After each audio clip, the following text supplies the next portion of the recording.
Hey everybody, welcome back to Trigonometry. Today we're in section 1.3, Trigonometric Functions. In this section, we'll talk about the Pythagorean Theorem, we'll learn the definitions of the trig functions, and I'll show you how to find trig function values for quadrantal angles. So here we go. So first, let's review the Pythagorean Theorem. I know that you're probably already familiar with it, but it's important for the rest of the course going forward that you not only know the Pythagorean Theorem, but that you can use it really quickly and easily without having to do a lot of fussing and writing things down and figuring out how to isolate one variable or the other. It's important that you're pretty quick on the draw with the Pythagorean Theorem. So if you have a right triangle whose sides are labeled A, B, and C, then the Pythagorean Theorem would be a squared plus b squared equals c squared. Keep in mind that the Pythagorean Theorem can only be used for right triangles, and it can't be used on any triangle that is not known to be a right triangle. That's really important. Also, this side that's labeled C is the hypotenuse. It's the longest side because it's across from the biggest angle, which is the right angle. And if your Pythagorean Theorem is written down as a squared plus b squared equals c squared, then it's important that the c represent the hypotenuse because it is the longest side.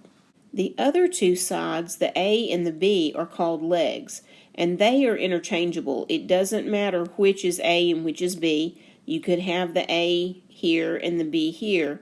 The only thing that really matters is that when you have sides A, B, and C, the hypotenuse needs to be labeled C. Now this is how to use the theorem. If you are trying to find the hypotenuse of a right triangle, then you're going to add the squares of the other two sides and then take the square root. And you can see that here in the theorem. The square of the hypotenuse is the sum of the squares of the other two sides. But if you're looking for a leg instead of the hypotenuse, then you would need to isolate the variable that you're trying to find. So you can imagine that if you wanted to isolate the a squared, you would subtract b squared from both sides and it would look like this. And you would get a squared equals c squared minus b squared. Or if you wanted to isolate the b squared, you would have to subtract a squared from both sides and it would look like this. B squared equals c squared minus a squared. It doesn't matter which one you're using. The point is that if you're looking for a leg of a right triangle, you'll subtract the squares of the other two sides and then take the square root. And make sure when you do this to always do larger minus smaller so that the answer comes out positive. And keep in mind that we usually leave our answers in simplified exact form. And what that means is if our answer contains radicals, we just leave those radicals in simplified form and we do not convert them to decimal form because that would cause us to have to round, and then our answer would no longer be exact. So let's practice a little bit. Here's example 1, and it says part A, find the length of side C. So here is a right triangle, and the two legs are labeled 4 and 12, and then the hypotenuse is C. So we know that when we're looking for the hypotenuse of a right triangle, we need to add the squares. So let's write a squared plus b squared equals c squared. That's going to give us 12 squared plus 4 squared equals c squared.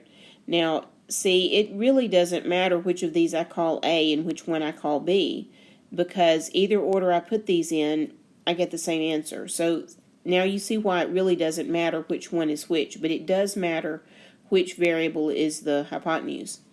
Okay, so we've got 12 squared plus 4 squared. That's going to give us 144 plus 16 equals c squared. 144 plus 16 is 160. So now we have 160 equals c squared, and we'll take the square root of that to isolate c. So now we have c equals square root of 160, and we have to ask ourselves if this radical can be reduced. Now what we mean by reduced radical, you remember from algebra, is that there are no perfect square factors left under the radical. So we need to check and see if we can find any perfect squares that go into 160. And you might see this one right off the bat, but if you're not sure, you just start by asking yourself, well, 2 squared is 4. will 4 go into this number? And in this case it will, but let's look for a bigger one. So 3 squared is 9. Would 9 go into this number? And the answer is no. 4 squared is 16. Would 16 go into this number? And the answer is yes. 160 is 16 times 10. And here's our next radical rule. So whenever you have a product of numbers under the radical, you can split this up and give each number its own radical. So the square root of 16 times 10 is really the square root of 16 times the square root of 10. The square root of 16, of course, is 4, so that radical disappears and leaves a 4 there. And we end up with 4 times the square root of 10. Now the square root of 10 cannot be reduced because 10 is 2 times 5. So there are no perfect squares that will go into 10, and that's how we know that that radical is simplified, and this is the final form of our answer. This is simplified exact form. Okay, here's part B. It says this time find the length of side A, and they've given us a hypotenuse of 15, and one of the legs is 6, and we're supposed to look for the other leg. So since we're looking for a leg, we know that that means subtract the squares. So I'm just going to write a squared equals 15 squared minus 6 squared. You could do this on the calculator or you can just work it out. So we know 15 squared is 225, 6 squared is 36. 225 minus 36 would be 189. So now we have a squared equals 189. And that means that a equals the square root of 189. And again, we need to check to see if our radical can be simplified. So we start checking to see if we can find a perfect square that goes into this number. So it's clear that 4 won't go into this number because it's not an even number. But if we think about 9, I know that 9 will go into this number. And how do I know that? Well, you might not know this trick or you might already know it. If you don't know it, it's really handy, so I'm going to give it to you here. You can know if 9 will go into a number by adding the digits together. 1 plus 8 is 9, and 9 plus another 9 is 18. 9 goes into 18, therefore I know that 9 will go into this larger number. That trick works on 9, and it also works on 3. If the sum of the digits is divisible by 3, then 3 will go into the big number. So I can tell at a glance right here that 9 goes into this number, and in fact, 18 divided by 9 is 2, and 9 divided by 9 is 1. So this number, 189, is 9 times 21. But if you're not comfortable doing it mentally, of course, you know you can get your calculator and do it by trial and error on your calculator. But anyway, we've got 189 broken down into 9 times 21, and now we'll give each factor its own radical, and we know the square root of 9 is 3. So now we've got 3 times the square root of 21, and we know that 21 is 3 times 7, so there are no perfect square factors that go into 21, and therefore this answer is in simplified exact form. Now before we move on to the definitions of the trig functions, there's one more Pythagorean theorem example I want to do with you, and that is finding the distance from the origin to a given point. So this is a task that we have to do pretty often in this course. So it says locate the point -3, -5 on a coordinate system, draw a ray from the origin through the given point, and then find the distance r from the origin to the point. So let's draw ourselves a little coordinate system. Now the point -3, -5, to find that we would go to the left and down. I'm not going to draw tick marks because we don't have to be that exact. We just need to land in the right quadrant. So if we go left and down, we can find a point that we can call -3, -5. And then it says draw a ray from the origin to the given point. So that's what I've got here. And this distance is r. And it says find the distance r from the origin to the point. Now you might remember the old distance formula from a previous algebra course. We actually do not have to pull that out here unless you just really want to use it, but you don't have to because we have the Pythagorean theorem. And what you can do is just draw yourself a little imaginary dotted line right here from the point to the nearest horizontal axis. And that forms a right triangle. And we know the lengths of the sides of this right triangle because of this point. To find this point, remember, we had to go left 3 and down 5. That means that this horizontal side is 3 units long, and the vertical side is 5 units long. And now we can find the length of the hypotenuse, which here is called r, but it doesn't matter what they call it. We know that in order to find the length of a hypotenuse, we add the squares together. So let's say 3 squared plus 5 squared is r squared. Now we know that that will make 9 plus 25. So 9 plus 25 is r squared. That means r squared is 34. And so r is the square root of 34. And if we try to simplify this radical, the only two numbers that we can multiply together to make 34 are 17 and 2. And both of those are prime. So now we know that 34 does not have any perfect square factors, and that means that this radical cannot be simplified. And now finally we are ready to meet the 6 trig functions, and these 6 functions are really what the whole course is all about. We will spend the rest of the semester studying different aspects of these functions. We'll graph them, we'll solve equations with them, we'll do all kinds of things. But first we need to get familiar with them. So let's take a look at them together. First I'll show you how to write them, and then I'll show you their definitions. So the first one we're going to look at is the sine function. We talk about the sine of theta, and it's spelled S-I-N-E, but we never write it all the way out. It is always abbreviated S-I-N. And notice that anytime we use a function, we always specify the angle that we're doing the function of. So we can't just write sine, we always write sine of an angle, in this case theta. The next function is cosine. So cosine is always abbreviated COS. So this is cosine of theta. And then the next function is tangent. So tangent will be abbreviated TAN, tangent of theta. Our next function is cosecant. Now I know that you might not think I'm going in order here, but I do have a reason why I'm going in this order. So the next one I want to talk about is cosecant. And so cosecant is always abbreviated CSC. So we'll write cosecant of theta. The fifth function is secant, so SEC, secant of theta, and then cotangent, COT, cotangent of theta.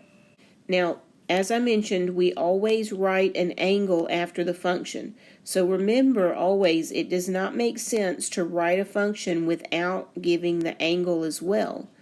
You can never write just SIN or just COS.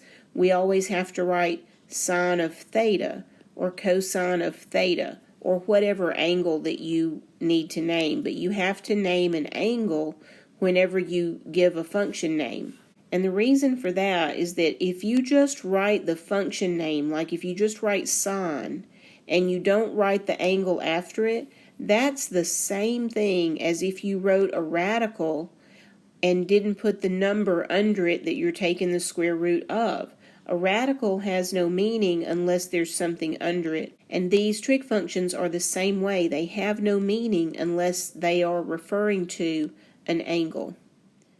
Now, here are the definitions of the trig functions, and they're all going to be based on an angle in standard position, and that's what we have in this diagram here, so let's look at it really closely.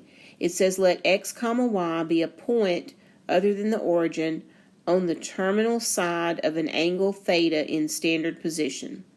Then the distance from the point to the origin is r. And you remember from the previous example how we drew a little imaginary line down to the horizontal axis, and that gave us this right triangle right here. The horizontal side was length x, and the vertical side was length y, and we got those numbers from the coordinates of the known point. Okay, so we've got an x, a y, and an r. The sine of theta is going to be the y coordinate divided by r. And the cosine of theta is going to be the x coordinate divided by r.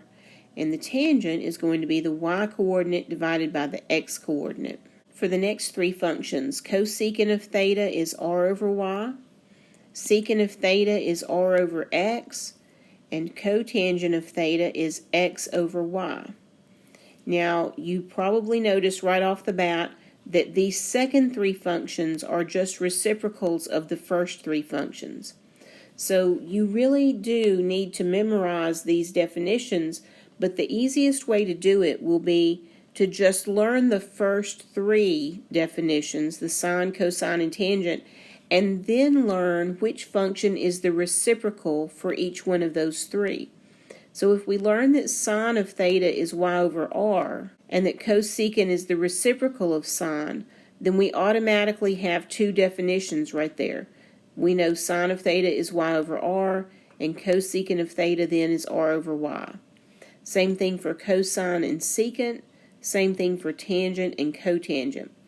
Now notice that each function has a co-function. We're pretty familiar with sine and cosine, but notice also that we have secant and cosecant, we have tangent and cotangent. So every function has a co-function, but the co-relationship is not the reciprocal relationship. Notice again, the sine and cosecant are reciprocals of each other. Not sine and cosine, but sine and cosecant are reciprocals of each other.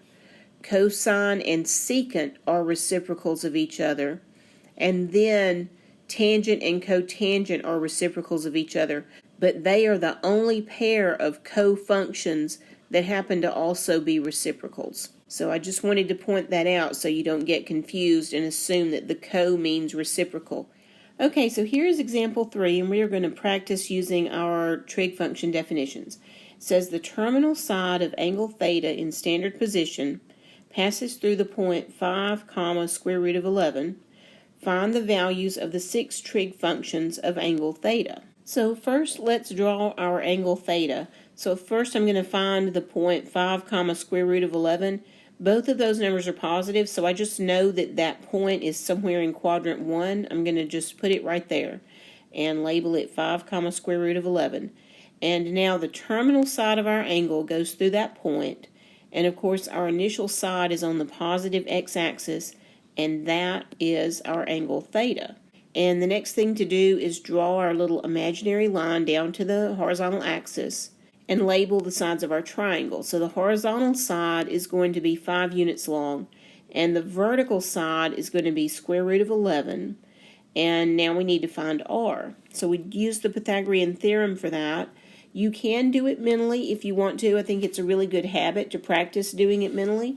But just for one more time to make sure we're all on the same page, I'm going to write it down here. Of course, 5 squared is 25. Square root of 11 squared is 11. 25 plus 11 is 36. So r squared is 36, so r is 6. And I'll put that 6 right there on our diagram. And now we can use our definitions to find our 6 trig functions. So the sine of theta is going to be y over r, which we now know is square root of 11 over 6. The cosine of theta is going to be x over r, which we know is going to be 5 over 6. And the tangent of theta is y over x, which we know is square root of 11 over 5. Now the other 3 functions are reciprocals of the first 3. So the cosecant of theta is going to be 6 over square root of 11. Remember, sine and cosecant are reciprocals. Of course, here we have a radical in the denominator, and we can't leave it that way, so we need to rationalize that denominator.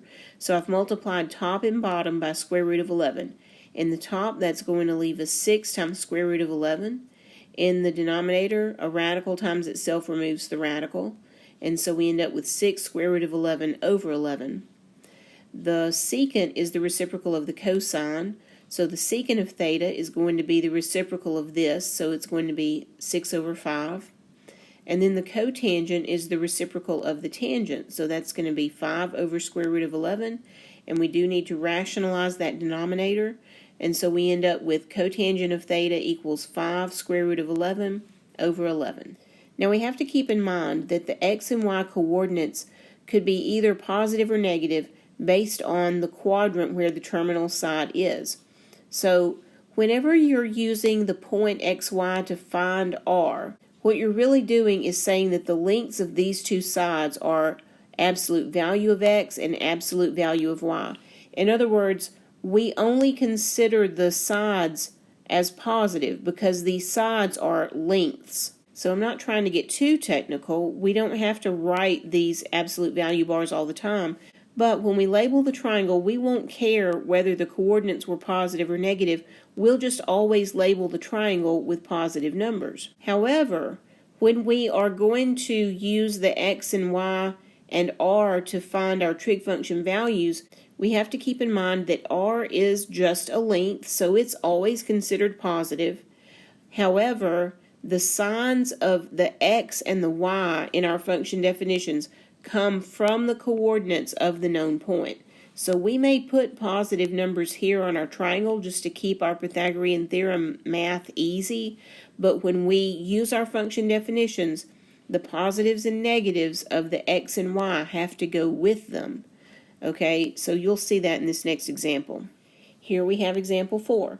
The terminal side of angle theta in standard position passes through the point -3, -4. Find the values of the 6 trig functions of angle theta. So let's start off by noticing that we have our x and y values right here. Our x value is -3 and our y value is -4. And now let's locate that point on the coordinate system. So -3, -4 is going to put us somewhere down in quadrant 3. We'll just label that point right there as -3, -4 and draw your terminal side from the origin to that point. And now let's go ahead and draw our initial side, and we can see that our angle theta is right there. Now draw our little imaginary line back to the horizontal axis so we have this closed in right triangle. And we know that the length of the horizontal side is 3 units because we had to go left 3 units to reach this point. So I'm just going to label it with a 3, not a -3, because I don't want my Pythagorean theorem math to be more complicated than it has to be. And the same thing for the vertical coordinate. Yes, this vertical coordinate is -4, but the length of this vertical side is just 4. So keeping those numbers positive makes it easy to find r. So to find the length of this hypotenuse, we're going to need to add the squares. And so we know that 3 squared plus 4 squared is going to be 9 plus 16. So r squared is 9 plus 16. That means r squared is 25, and that means r is 5. So I'll label our hypotenuse right there. Now we're ready to apply our 6 trig function definitions. So the sine of theta we know is y over r, but keep in mind that y is -4. Don't look at the sides of your triangle, look at the xy coordinates of your point. So y is -4 and r is 5. So the sine of theta is -4 over 5. And now let's do the cosine. We know cosine is x over r.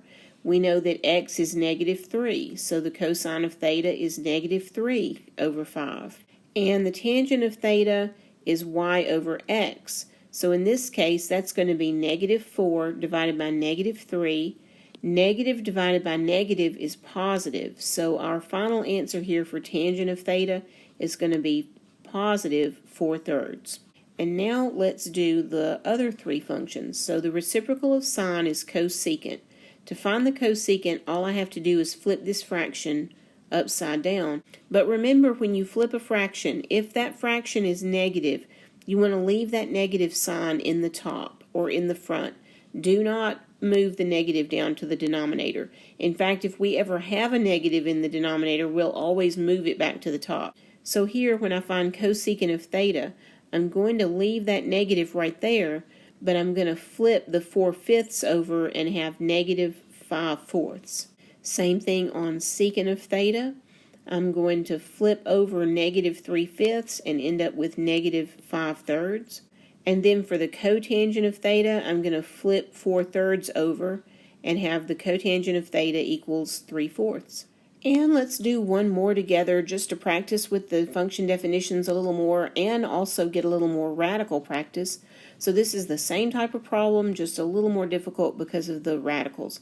So it says the terminal side of angle theta in standard position passes through the point -√7, 3√2.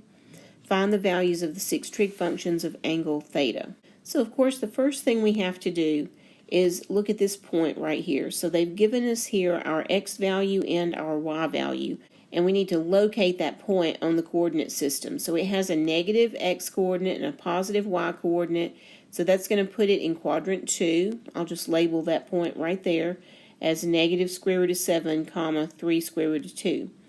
And I'm going to draw my terminal side. Here's our initial side, and so that means our angle theta is right there. Now, of course, in order to use the 6 definitions, we need to know r as well. So we'll draw our little imaginary line here. We always draw the imaginary line to the nearest horizontal axis. And so this horizontal side here has length square root of 7, and the vertical side has length 3 square root of 2. Notice that I didn't carry the negative because these are just lengths. And so now we'll use the Pythagorean Theorem to find r right here. So since we are looking for the hypotenuse, we will add the squares. So the square of this number is going to be 7, and the square of 3 square root of 2 is just as easy to calculate, but in case anybody's not sure about it, all you have to do is square each part and then multiply the parts together. So 3 times itself is 9, square root of 2 times itself is 2, 9 times 2 is 18. And so now we've got r squared is 7 plus 18. That means r squared is 25, so r is 5. And now let's use our trig function definitions. So we know that sine of theta is going to be y over r. So our y value is 3 square root of 2, and our r is 5. And so that's it right there. This value cannot be simplified. That radical cannot be simplified. And so this is the final form for the sine of theta. For the cosine of theta, we know that cosine is x over r. So x, remember, is our x coordinate from our point, and so it's going to be negative square root of 7 over r, which is 5. And again, this fraction cannot be simplified, and the denominator does not have a radical, so there's no rationalizing to do. The definition of tangent is y over x, so our y value is 3 square root of 2. Our x value is negative square root of 7. Now, two things. This needs to be rationalized, of course, because there's a radical in the denominator, but also we're going to move that negative up to the top. It's just bad form to leave the negative in the bottom. So we'll multiply top and bottom by square root of 7. And now, moving that negative sign to the top, 3 times square root of 2 times square root of 7 is going to be 3 times the square root of 14. To multiply these radicals together, we just multiply the numbers that are under the radicals. And then in the denominator, square root of 7 times itself is 7. Now for the cosecant, we just need to flip the sine function. So the cosecant of theta is going to be 5 over 3 square root of 2. Of course, we do need to eliminate that radical in the denominator, so we need to multiply top and bottom by that radical that we're trying to eliminate. So I'm going to multiply top and bottom by square root of 2. That gives me in the top 5 square root of 2, and in the bottom 3 times square root of 2 times square root of 2. Now multiplying these two radicals together gets us 2, and that 2 times this 3 is 6. So we end up with 5 square root of 2 all over 6. The secant of theta is the reciprocal of the cosine. So again, we'll be flipping this cosine value, but leave the negative in the top. So that's going to be negative 5 over square root of 7. And then we'll rationalize this denominator by multiplying by square root of 7 in both top and bottom. And we end up with negative 5 square root of 7 all over 7. And then for the cotangent, I'm going to give you a rule of thumb. So if you look back at the tangent value, we have two versions of it. We have this unrationalized version of the tangent value, and then we have this rationalized version of the tangent value. Now these are both worth the same amount. If you put them on a number line, they would both be at exactly the same spot on the number line. If you punch them into a calculator, they would both have exactly the same decimal value. So they are the same number, but they just look different. This one is dressed up to be a final answer, but this one is easier to actually work with if you need to use the number to do anything. So if I'm going to flip a number over, it's going to be usually easier to flip over the unrationalized version.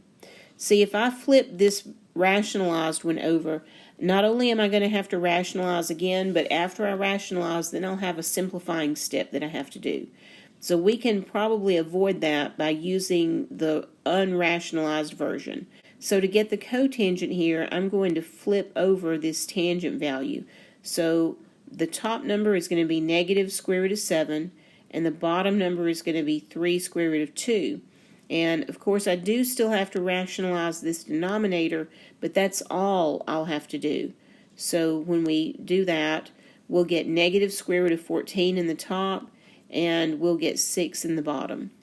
Now here's example 6, and it says, suppose that the terminal side of an angle falls in the indicated quadrant. Decide whether the given ratio will have a positive or negative value in the given quadrant. Remember that r is always positive, and drawing a sketch may help. So in part A, they want us to find out if we have a quadrant 3 angle, will the x over r ratio be positive or negative? Now we know x over r is cosine, but that doesn't really help us here. What we want to do is draw ourselves an angle whose terminal side is in quadrant 3. And now think about the x-coordinate of a point on this terminal side. If it's in quadrant 3, the x-coordinate will be negative. So what you would have here would be a negative for your top number divided by a positive for your bottom number. And we know that negative divided by positive is negative. So any cosines that you calculate for quadrant 3 angles are always going to come out negative because their x-coordinates are always going to be negative. Let's get rid of that angle and let's look at a quadrant 2 angle. So for part B, they want to know, would y over r be positive or negative for a quadrant 2 angle? So let's look at our diagram here and think about the points that we would have on this terminal side that's in quadrant 2. All of the y-coordinates on this terminal side would be positive. So for y over r, we would have a positive number divided by another positive number. Remember, r is always positive. And of course, positive divided by positive is positive. And so what we just found out is that all sine function values for quadrant 2 angles, they're always positive. Now let's think about y over x in quadrant 3. Well, in quadrant 3, all your x values are negative because you've had to go left, and all your y values are negative because you've had to go down. So a y over x ratio would give you a negative number divided by a negative number, and we know that negative divided by negative is positive. And then for part D, r over y in quadrant 4. So let's look at a quadrant 4 angle. We know r is positive. In quadrant 4, all your y values are negative. And so r over y would be a positive divided by a negative, which will always come out negative. And now later on, in section 1.4, we're going to generalize this process and make it where we don't have to think so hard about the signs of the coordinates. There is a better way to do this, but this example is just to help us get started thinking in that direction. Now we're going to switch gears and talk about quadrantal angles. So as you probably remember, quadrantal angles have a terminal side that falls on an axis. They're not considered to be in a quadrant. And because the terminal side of a quadrantal angle is either horizontal or vertical, we're not going to be able to draw our little imaginary line down to the horizontal axis and close in that triangle where r is the hypotenuse. And that means that we can't use the Pythagorean theorem to calculate r. But that's okay, because r is just the distance from the point to the origin, so all we have to do is count along the axis from our known point back to the origin, and then we'll have an x, y, and r that we can use to find the function values. So here's example 7, and it says find the values of the 6 trig functions for each angle. And part A says an angle theta in standard position with a terminal side through -3, 0. So the point -3, 0 would be about right here, and we'll use that as our terminal side, and then we'll have our initial side over here as usual. And you can see we've got an angle that's at least coterminal with 180 degrees. So our x value here will be -3, and our y value will be 0, and the distance from the origin to this point is just 3, because we had to go 1, 2, 3 units to the left to get to that point, so r is 3. Remember, r is always positive. Alright, so the sine of theta is going to be y over r, which is going to be 0 over 3, which just simplifies to 0. And then the cosine of theta is going to be x over r, which is negative 3 over 3, and that's going to reduce to negative 1. The tangent of theta is y over x, and that's going to be 0 over negative 3, and of course that reduces to 0. And then for the other three functions, we'll use the reciprocals. So the cosecant function is the reciprocal of sine, so cosecant of theta is going to be 3 over 0. Now whenever you have a non-zero number in the top and a 0 in the bottom, that's undefined. And then the reciprocal of cosine is secant, so the secant of theta is going to be 3 over negative 3, which reduces to negative 1. And look, if you have a function value that you've already reduced, like we had negative 1 here, you can flip this over. You don't have to go back to the original fraction. It's fine to flip this over, but I did want to do it according to the definition, at least this one time. And then for the cotangent, that's the reciprocal of tangent. So cotangent of theta will be negative 3 over 0, and because we have that 0 in the denominator, that is undefined. Now here's part B, and it just says find the 6 trig function values for an angle of 90 degrees. So we'll draw ourselves a 90-degree angle, but notice that they didn't give us a point here that we could use as our x and y. So we'll just have to come up with our own point that's on the terminal side of this 90-degree angle. And you can choose any point that's on this terminal side, but the easiest one to work with probably is 0, 1. And if we do that, then our x will be 0, our y will be 1, and r will also be 1 because it's only 1 unit from the origin to that point. Okay, now, the sine of 90 degrees, of course, is y over r, so that's going to be 1 over 1, which is 1. The cosine of 90 degrees is going to be x over r, so that's going to be 0 over 1, which is 0. The tangent of 90 degrees is going to be y over x, which is 1 over 0, and because of the 0 in the denominator, that's undefined. And then for the other three functions, we use the reciprocals. The reciprocal of sine is cosecant, so cosecant of 90 degrees is the reciprocal of 1, which is 1. The reciprocal function for cosine is secant, so the secant of 90 degrees is 1 over 0, which is undefined. The reciprocal for tangent is cotangent, so the cotangent of 90 degrees is 0 over 1, which is 0. And then we have part C that's very similar to part B, so I would really encourage you to pause the video and try this on your own. And if you've had a chance to do that, now I'll go through it with you. So it says, find the 6 trig function values for an angle of 360 degrees. Let's draw a 360 degree angle. So we would have our initial side right here, and then the angle would go all the way around the coordinate system and it would stop right here at 360 degrees. And so our terminal side would actually overlap with our initial side. And we need a point to give us our x and y. And I would choose the point 1, 0.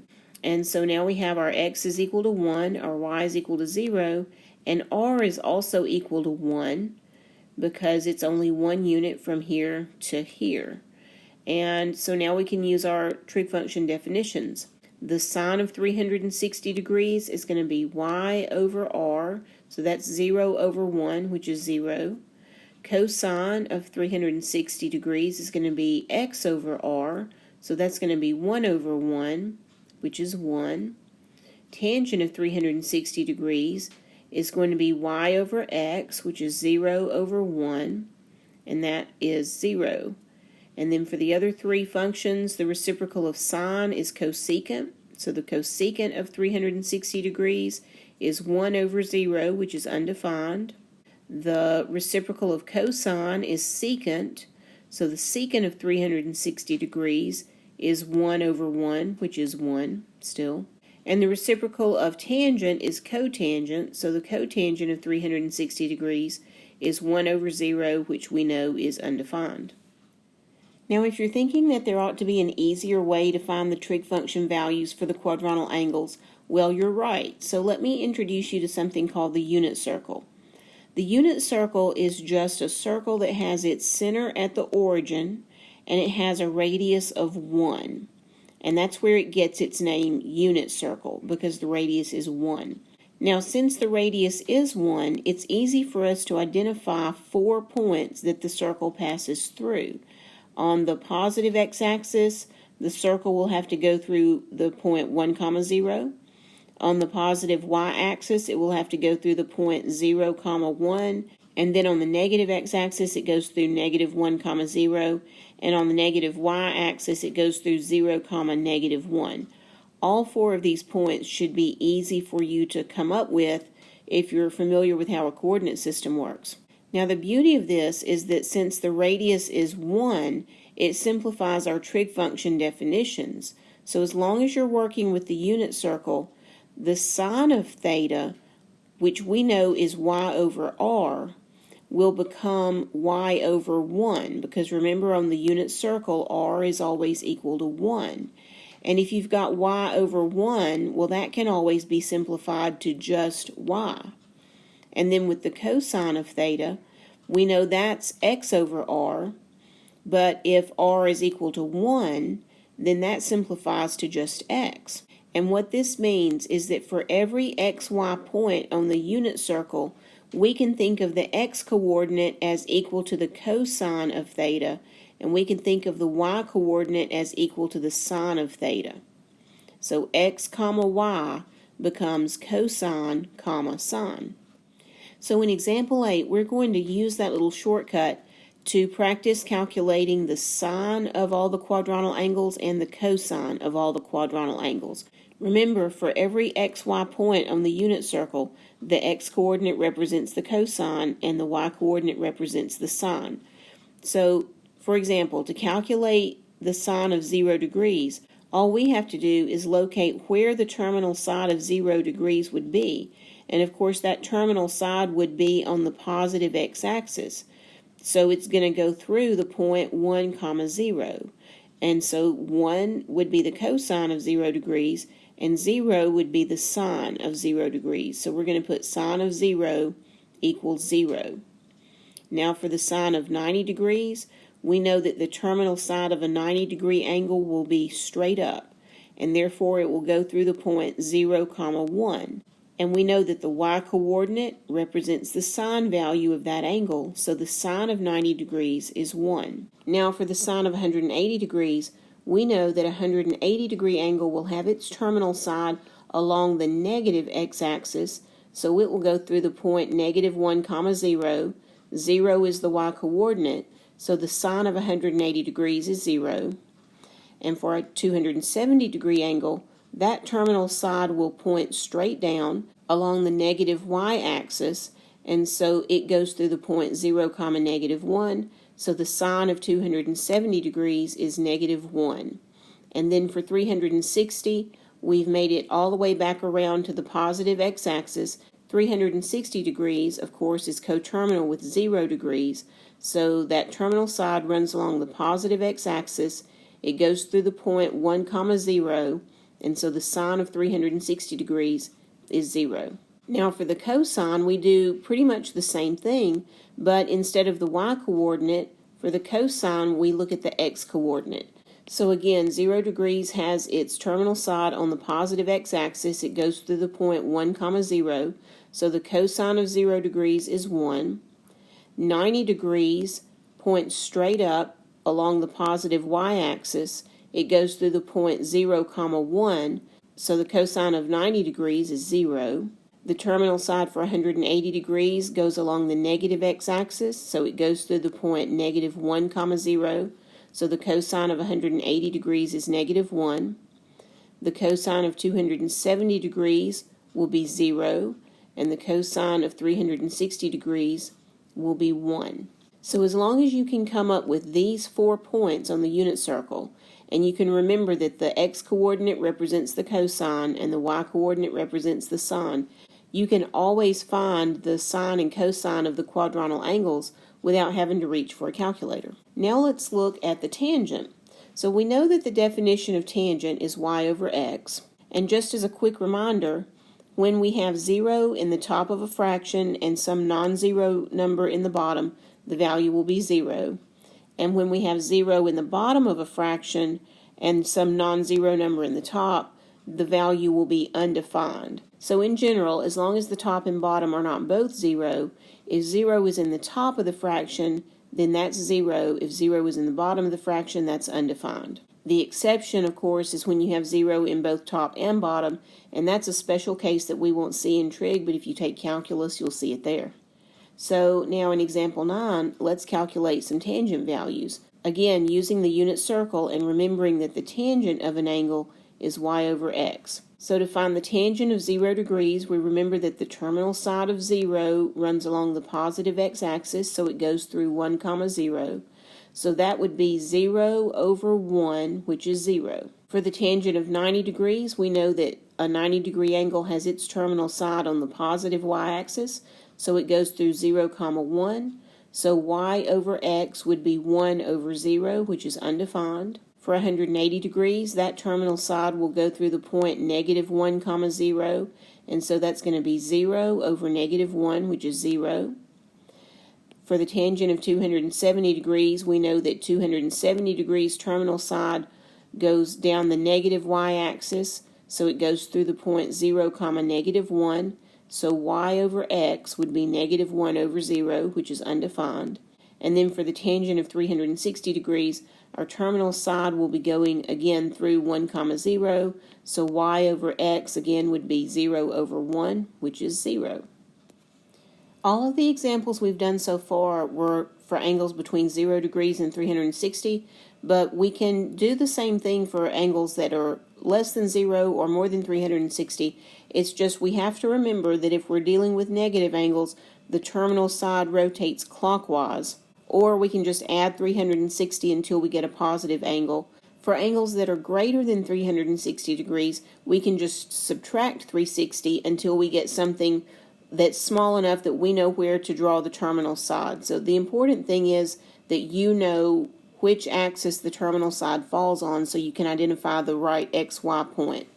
So let's do a few of these together. So the first one is cosine of 540 degrees.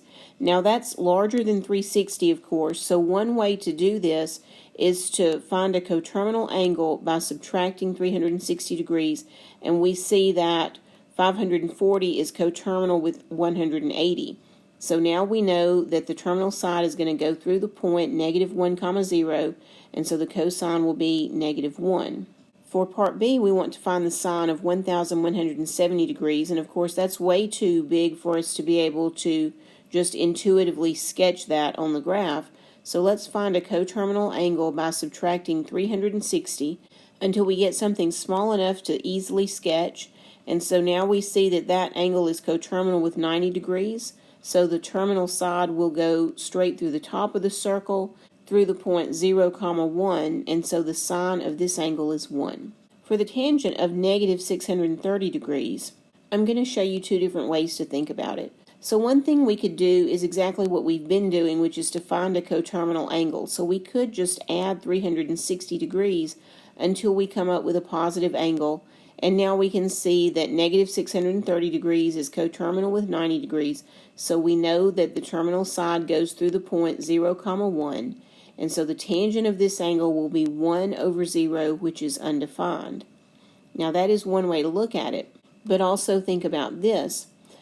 It's easy to see here that 630 is 90 times 7, and so that means that in order to reach this angle, I just need to cross 7 90-degree quadrants, and I have to go clockwise because this is a negative angle. So starting from the positive x-axis, we're going to go 1, 2, 3, 4, 5, 6, 7. And so now I know that the terminal side for that angle is going through that point 0, 1, and I can still get the tangent as undefined.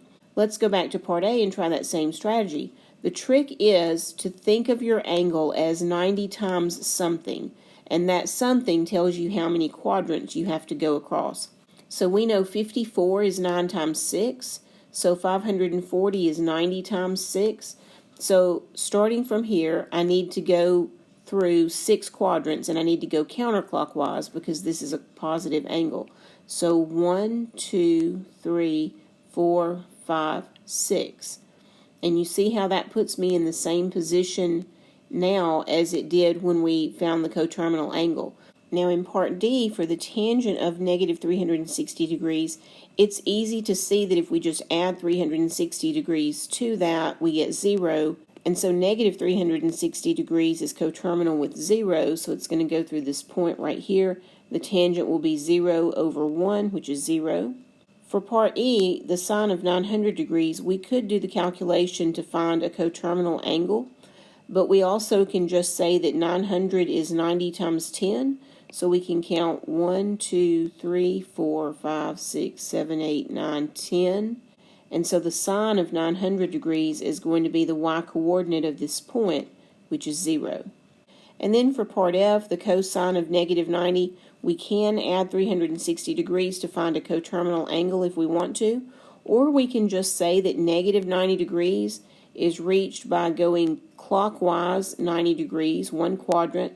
So we know that the terminal side will go through the point 0, negative 1, and so the cosine is the x-coordinate here, which is 0.